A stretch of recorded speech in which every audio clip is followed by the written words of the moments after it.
Si vous faites de la trottinette électrique, vous êtes sûrement comme ça. Maintenant, il faudra ça et ça. Enfin, en tout cas à Paris, où le port du casque et du gilet fluo est maintenant obligatoire pour faire de la trottinette électrique notamment. Et c'est loin d'être le seul endroit où on réfléchit à instaurer ce genre de mesures.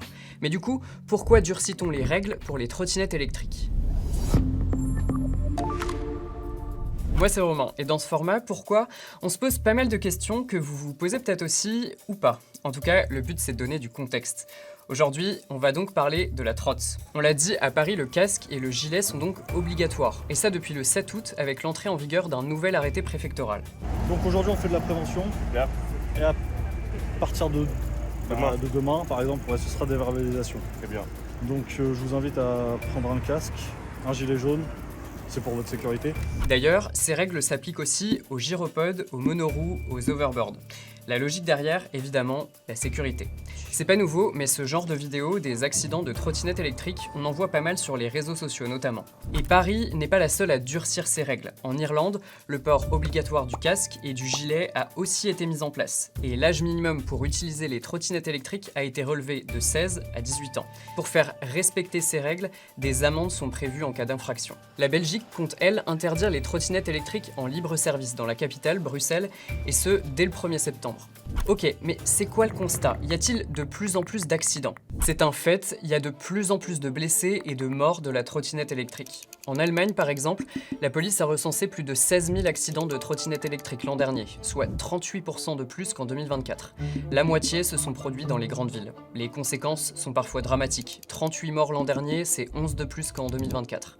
Et les jeunes sont les plus exposés. Plus de la moitié des personnes blessées dans des accidents avaient moins de 25 ans. En France, les trottinettes électriques sont rangées dans la famille des EDPM, les engins de déplacement personnel motorisés. Elle comprend aussi les gyropodes, les monoroues, les overboards, même s'ils sont moins répandus.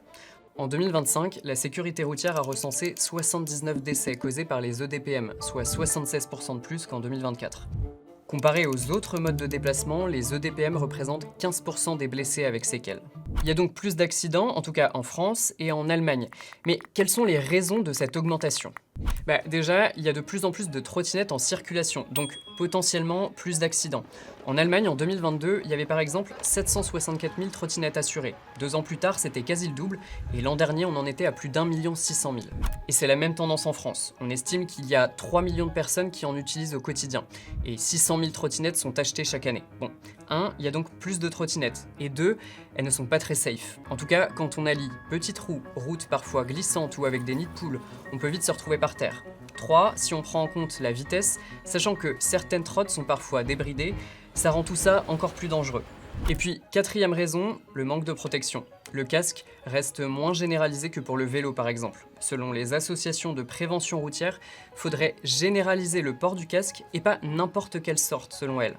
Ce qui nous fait dire que le casque, à la limite, bon c'est bien parce que la tête prend aussi, mais il faudrait presque, si on était jusqu'au boutiste, il faudrait presque le casque de moto, quoi, pour vraiment protéger les gens. Parce qu'un choc au menton, ça tue.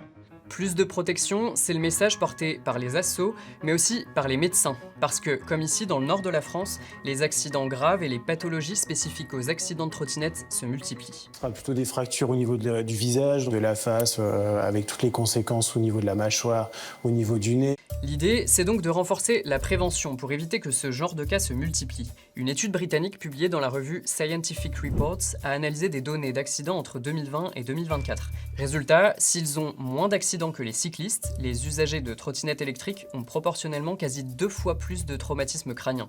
Même constat sur les atteintes aux organes, où ils sont plus vulnérables que les cyclistes. Bref, vous avez vu, la réglementation des trottinettes électriques se durcit.